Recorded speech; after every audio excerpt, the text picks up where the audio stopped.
अन्य दोस्तों, हमारी बस आ चुकी है। सामने रहा बोर्ड रिकांगपिओ चंडीगढ़, तो रिकांगपिओ जाएगी। तो ये रही कुछ सेमी डिलक्स। तो 10-15 मिनट में चलेगी, तो करते हैं वेट थोड़ी देर। और इसका ये है कि फ़ैन वगैरह है और सेमी डिलक्स है, तो चल जाएगा। नाइट का सफ़र है, दूर का रास्ता भी ख़राब है। मिलते हैं आपको कल रिकांगपिओ। दोस्तों ठीक 4:50 पे हमारी बस ISBT चंडीगढ़ से रिकांगपिओ के लिए अपने सफ़र पर निकल गई। और कभी हो सकता है आप चंडीगढ़ आए और जाम में ना फंसे। तो स्टार्टिंग में हम जाम में फंस चुके हैं, तो करते हैं थोड़ी देर वेट और चलते हैं फिर अपनी मंजिल की ओर।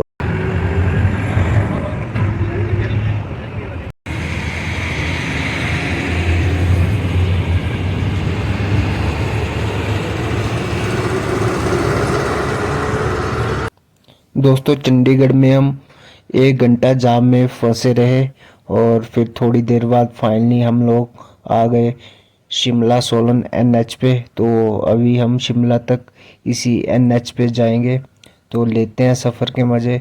और चंडीगढ़ में से हम 4:50 पे निकले थे और 5:50 पे हम लोग NH पे आए।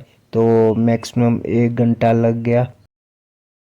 दोस्तों हमारी बस परमाणु में ठंडा पानी भरने के लिए रुकी थी और सामने लोगों के हाल देख सकते हो, आग लगाई है।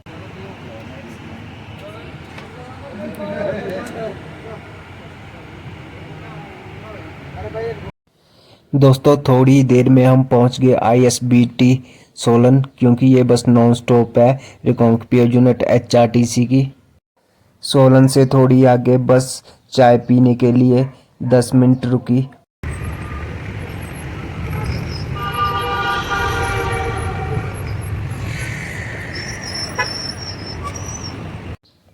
10 मिनट के ब्रेक के बाद हम लोग फिर निकल गए अपने सफ़र पे। और ये व्यू किसी जन्नत से कम नहीं लग रहा था।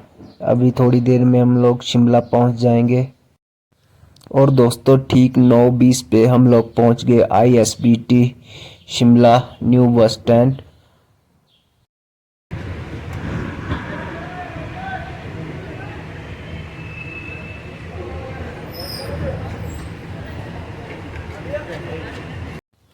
फिर रात 1 बजे नारकंडा से 15 किलोमीटर नीचे हमारी बस रुकी एक ढाबे पे रात के खाने के लिए। तो देख के हैरानी हुई, बट हमने चाय पी और क्योंकि मैंने खाना सोलन में खा लिया था। दोस्तों 2:40 पे हम पहुंच गए ISBT रामपुर। और यहाँ 10 मिनट बस रुकी, तो 10 मिनट टाइम था, तो मैंने शॉर्ट कंटेंट शूट किया। और यहाँ से 4 सवारियाँ PO के लिए मिल गई। वैसे तो चंडीगढ़ से ही बस फुल थी, बट यहाँ PO रामपुर में सवारियाँ उतरी, तो 4 सवारियाँ हमें PO।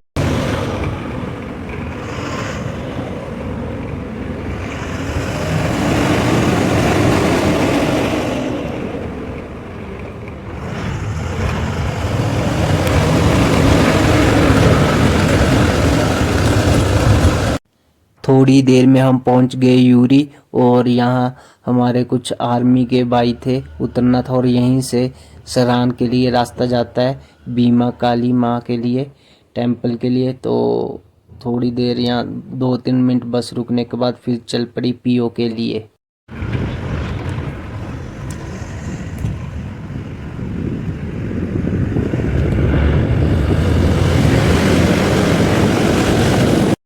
दोस्तों जैसे जैसे हम आगे बढ़ रहे थे वैसे वैसे डर भी लग रहा था, क्योंकि रास्ता तंग था। तो कुछ पॉइंट पे तो ऐसे थे कि बस भी निकलना मुश्किल था।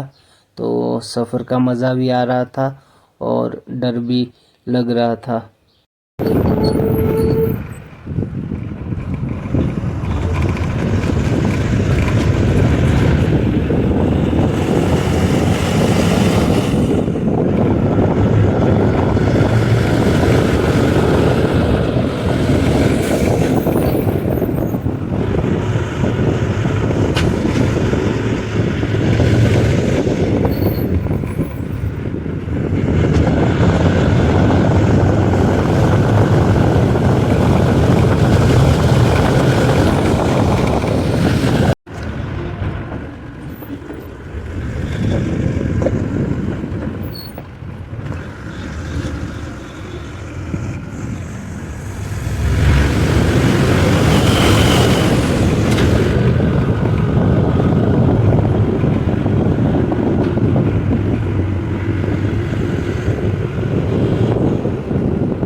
दोस्तों फिर थोड़ी देर में हम पहुंच गए नगुलश्री रामपुर और रिकांगपिओ के बीच सबसे डेंजरस पॉइंट है स्पॉट है, क्योंकि इस स्पॉट पे साल के 12 मंथ लैंडस्लाइड हो।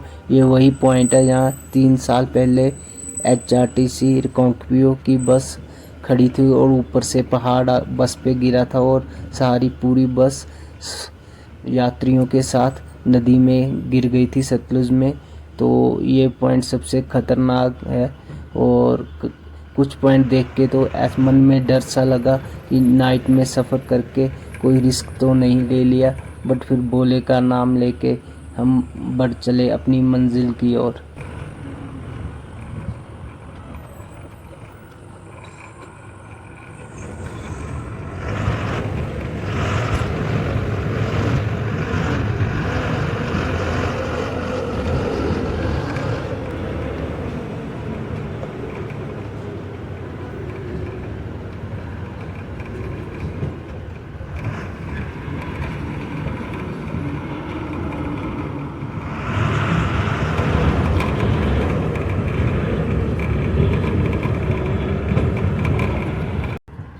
दोस्तों नाइट थी इसलिए मैं कुछ सही ढंग से शूट नहीं कर पाया और मेरे मोबाइल का कैमरा भी कुछ साफ नहीं था।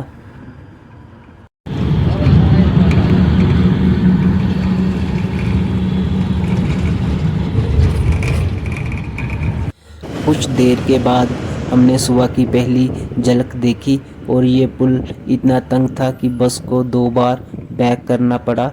और इस रूट की बात करें दोस्तों तो ये रूट HRTC रिकांगपिओ द्वारा चलाया जाता है। ये बस चंडीगढ़ से 4:50 से चल के परमाणु, कालका बाईपास, सोलन, शिमला, ठियोग, नारकंडा, रामपुर, जाखड़ी, यूरी, भावनगर, टापरी होते हुए ये सुबह 5:50 पे रिकांगपिओ पहुंचती है। दोस्तों बीते लास्ट साल टापरी से शिमला होते हुए चंडीगढ़ के लिए वोल्वो सेवा शुरू की गई थी, बट 20 दिन में ही रूट को बंद करना पड़ा रोड कंडीशन के चलते। दोस्तों ये ब्रिज इतना तंग था कि काफ़ी मुश्किल से बस क्रॉस हुई, तो सोच सकते हो इसीलिए वोल्वो सेवा टापरी तक थी। आगे सेमी डिलक्स ही सवारियों को लेके रिकांगपिओ जाती थी।